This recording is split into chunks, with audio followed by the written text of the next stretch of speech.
बिस्मिल्लाहिर्रहमानिर्रहीम। अस्सलाम वालेकुम। मैं हूं उत्सा नाज, आप देख रहे हैं मेरा यूट्यूब चैनल इनसाइड न्यूजीलैंड।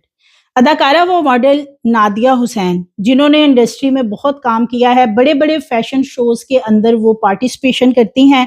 और इसके साथ साथ वो अपना बिजनेस भी रन कर रही हैं। लेकिन उनके जो शोहर हैं आतिफ खान, 80 करोड़ रुपए से जायद के फ्रॉड में मुलविस निकले हैं और 1 साल तक एफआईए इसके ऊपर इन्वेस्टिगेशन करती रही है। बताया ये जाता है कि नादिया हुसैन चूंकि काफ़ी असर व रसूख रखती हैं, वो इस केस के ऊपर काफ़ी असरअंदाज होती रही। जो इसकी इंक्वायरी चल रही थी, तो उस दौरान भी काफ़ी असर व रसूख इस तरीके से इस्तेमाल किया गया कि इस मामले को वाइंड अप कर दिया जाए और ये जो एक फ्रॉड सामने आ रहा था 80 करोड़ रुपए का, ये मामला रफा दफा हो जाए किसी तरीके से। बहुत सारी सिफारिशें भी नादिया हुसैन की तरफ से करवाई गई। बार बार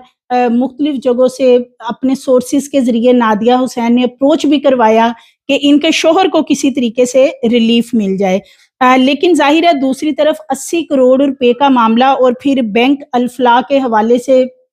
जो चीजें सामने आ रही हैं कि बैंक को ऑलमोस्ट इन्होंने दिवालिया कर दिया था। आतिफ खान ने अपने कारोबार यानी अपनी कंपनी में जितनी भी रकम इस्तेमाल की, वो तमाम बताई जाती है कि बैंक हुकाम ने तमाम शवाहिद जो हैं एफआईए को दिए थे। इसके बावजूद एफआईए इस पे 1 साल इंक्वायरी करती रही है और ये वही बात है कि नादिया हुसैन भी इस पे काफी असरअंदाज होती रही। जाहिर है वो एक नामवर मॉडल हैं और अब से नहीं, वो इतने सालों से इंडस्ट्री से जुड़ी हुई हैं, तो वो एक अपनी अप्रोच तो रखती हैं। इसलिए जब ये मामला सामने आया तो शुरू में मुख्तलिफ जगहों से प्रेशर बिल्ड करवाया गया कि इस मामले को किसी तरीके से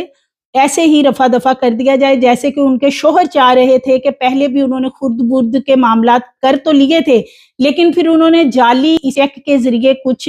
मामला थे वो करने की कोशिश की। एफआईए ने पहले इसकी तहकीकात इसलिए की और बाद में इनको अरेस्ट किया है कि सारे के सारे सबूत जो हैं वो एफआईए के पास हों, ताकि कोई ऐसा मामला ना कल को सामने आए कि शायद इनके शोहर को एफआईए वालों ने बगैर किसी इंक्वायरी के, बगैर किसी तस्दीक के उनको गिरफ्तार करके ले गए हैं। तो जालसाजी से अपनी जाती चेक का उन्होंने इस्तेमाल किया। नादिया हुसैन इस मामले में काफ़ी एक्टिव रही हैं। उनके अकाउंट्स भी चेक किए जा रहे हैं कि क्या नादिया हुसैन अपने शोहर के साथ मिलके इस सारे मामले के अंदर उनका क्या किरदार रहा है, क्योंकि नादिया हुसैन के अकाउंट्स के अंदर भी कुछ ट्रांजैक्शन ऐसी सामने आ रही हैं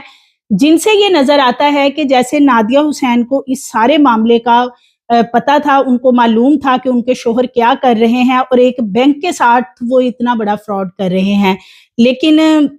अब बताया ये जाता है कि वफाकी तहकीकाती एजेंसी अदाकारा नादिया हुसैन के शोहर आतिफ मोहम्मद खान को निजी बैंक में करोड़ों रुपए के खुर्द-बुर्द के इल्जाम में गिरफ्तार किया।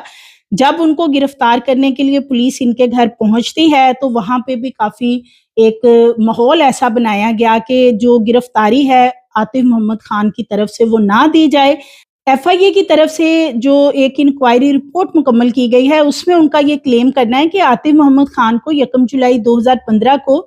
बैंक अल-फलाह का चीफ एग्जीक्यूटिव ऑफिसर मुकर्रर किया गया था। इस दौरान आतिफ मोहम्मद खान ने पॉलिसी के मुताबिक एक ज़ाती कंपनी खोली थी। तैनाती के दौर में आतिफ खान पर मालियाती खुर्द-बुर्द के इल्ज़ामात पर मुश्तमिल दरख्वास्त बैंक के ग्रुप हेड आसिम वाजिद जवाद की तरफ से जमा करवाई गई थी और ये जो दरख्वास्त है ये गुज़श्ता बरस जमा करवाई गई, यानी 1 साल एफआईए ने इस पे इंक्वायरी की है और एफआईए के नामजद additional joint director Adnan Ahmed ने मामले की तहकीकात की और आतिफ मोहम्मद खान की जानिब से कंपनी के सीईओ के तौर पर अपने ओहदे के दौरान की गई धोखाधड़ी और जो भी उन्होंने खुर्द-बुर्द की थी ममनुआ सरगर्मियों के हवाले से अहम शवाहद भी मिले। एफआईए हुकाम का कहना है कि आतिफ मोहम्मद खान ने बैंक के अकाउंट्स से जितने भी पैसे निकाले उसके बाद वो पैसे वापस करने की बजाय जालसाजी के जरिए वो इसके फेक चेक बनाते रहे, जिसकी वजह से कंपनी के लेजर में हेरा फेरी उन्होंने की और फिर जो उनका डेबिट बैलेंस था उसको छुपाने के लिए उन्होंने बहुत ही मुनज़्ज़म तरीके से कि पता ना चले कि ये सारा मामला हुआ है, वो खुर्द-बुर्द कर रहे हैं, तो उन्होंने कंपनी के अकाउंट्स को गलत तरीके से इस्तेमाल किया। मुकदमे के मुताबिक रकम निकलवाने की हर तारीख पर उनका तजारती अकाउंट मनफी बैलेंस में था। यानी उन्होंने इदारे को रकम अदा करनी थी, मगर फिर भी उन्होंने कंपनी के फंड्स निकालने का सिलसिला जारी रखा। डेबिट बैलेंस छुपाने के लिए आतिफ मोहम्मद खान ने मुख्तलिफ धोखाधही और गैर कानूनी सरगर्मियों का सहारा लिया। कंपनी के लेजर में उन्होंने खुर्द की फर्जी अकाउंट्स बनाए और उनके अंदर उन्होंने जाती चेक्स का इस्तेमाल करते हुए कंपनी को जाली यानी कागजी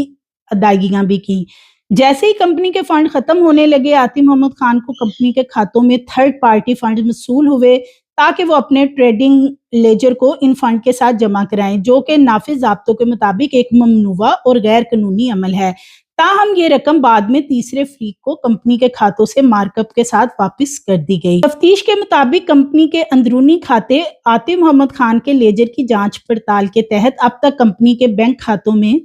तकरीबन 80 करोड़ रुपए के फंड्स जो हैं उनकी खुर्द सामने आई है। और आतिफ मोहम्मद खान और इनके साथियों की धोखाधही की सरगर्मियों के नतीजे में कंपनी को काफी ज्यादा माली नुकसान हुआ, जिसके नतीजे में शेयर होल्डर्स को कंपनी में 1.2 अरब रुपए का सरमाया लगाने की जरूरत पड़ी ताकि कंपनी को चलाया जा सके। आतिफ मोहम्मद खान के खिलाफ जेर दफा 409, 420, 467, 468, 471, 477, 34109 ए पीपीसी के तहत मुकदमा दर्ज किया गया है। मुकदमे में बैंक के दीगर अफसरान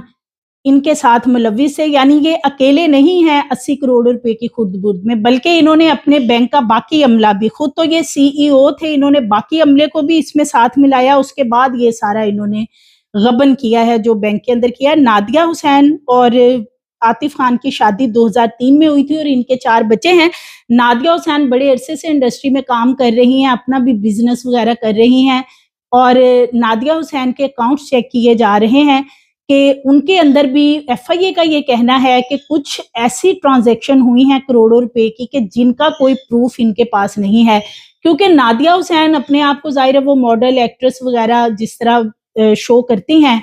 तो वो ये बताती हैं कि ये वाली जो मेरी ट्रांजैक्शन है जिनके ऊपर क्लेम किया जा रहा है एफआईए की तरफ से कि ये ट्रांजैक्शन जो है ये मशकूक है, तो वो कहती हैं जी ये तो फलां मैंने फैशन शो किया था, फलां मैंने कोई प्रोजेक्ट किया था, लेकिन उस प्रोजेक्ट का या फैशन शो का या किसी चीज का कोई एविडेंस नादिया हुसैन फिलहाल नहीं दे सकी हैं। तो अभी देखना यह है कि इनके शोहर जो हैं वो काफी बुरे फंस चुके हैं फ्रॉड के मामले में, और इसमें बताया यह जाता है कि नादिया हुसैन भी इनके साथ इस मामले में शामिल थी, पेश थी। अब ये भी कहा जा रहा है कि ये भी हो सकता है कि जैसे नादिया हुसैन के अब तमाम असासे और अकाउंट्स वगैरह चेक किए जा रहे हैं, तो वैसे यानी फर्जी तौर पे ये भी कह सकती हैं कि मेरा तो शोहर से कोई तल्लुक नहीं है, यानी कि उनके जो अकाउंट्स हैं, जो असासे हैं, उनको चेक ना किया जाए। सो मज़ीद वीडियोस के लिए चैनल को सब्सक्राइब करिए, लाइक करिए, बेल आइकन को प्रेस करिए ताकि आने वाली वीडियोस आपको मिलती रहें।